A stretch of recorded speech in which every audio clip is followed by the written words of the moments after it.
Mahigit isang dekada na mula nang maisabatas ang Anti-Bullying Act, pero marami pa ring nabubuli na kabataan sa ating bansa.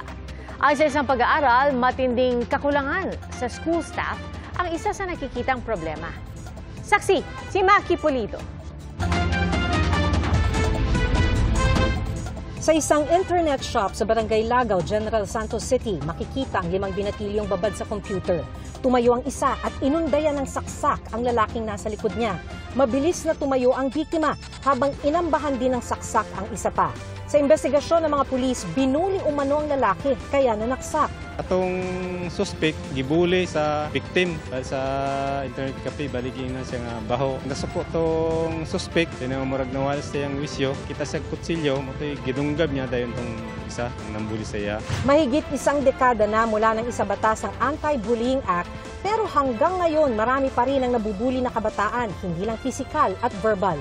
Sa pag-aaral nga ng Program for International Student Assessment o PISA, isa sa bawat 3 estudyante ang nakakaranas ng insidente ng bullying minsan sa isang linggo. Based on the data, from grade 5 to grade 10, yung prevalence ng bullying pinakamalimit sa Pilipinas. Pero bakit malala pa rin ito sa kabila ng mga batas at pulisiya?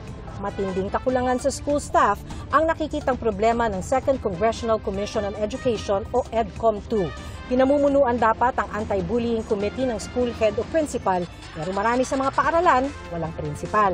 Katulong dapat ang guidance counselor, pero wala ring guidance counselor. It is worst in schools that are severely congested. Ibig sabihin, kulang ng mga adults na nandoon para sumubaybay, para tumulong sa mga estudyante at mag-resolve ng conflict. Mataas na nga ang bilang, halos hindi pa nare-resolba ang mga kaso. Ayon sa EDCOM-2 report, 11% lang ng reported cases ang naresolba mula November 2022 hanggang July 2024. Sabi ng Department of Education, isa sa tinutugunan nila ay kakulangan ng trained personnel. Now we have a new position called school counselor that will allow hopefully more interested parties to join the DepEd. And then nagkaroon pa din ng additional item. Para mabawasan ang red tape sa pagresolba ng kaso, magtatakda ng mga pulisiya na sa school level pa lang dapat maresolba na ito.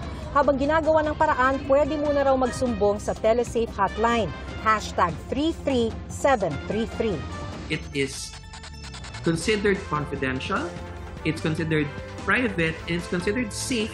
Ito raw ang dapat tandaan ayon sa child development expert na si Edgar Belda. Hindi titigil at lalala pa ang bullying kung mananahimik ang biktima, kaya magsumbong. Damaging to your sense of self-worth, damaging to your sense of dignity as a person, that can be considered as bullying. So hindi siya kailangan physical. Ang mga nakatatanda namang pagsusumbungan, huwag suguri ng bully o mga magulang nito. Idaan daw sa tamang proseso at ang pinakamahalaga, pakinggan muna ang bata, lalo na't hindi madali para sa isang bullying victim ang magsalita tungkol dito. Para sa GMA Integrated News, ako si Maki Pulido, ang inyong saksi. Mga kapuso, maging una sa saksi. Mag-subscribe sa GMA Integrated News sa YouTube para sa iba't ibang balita.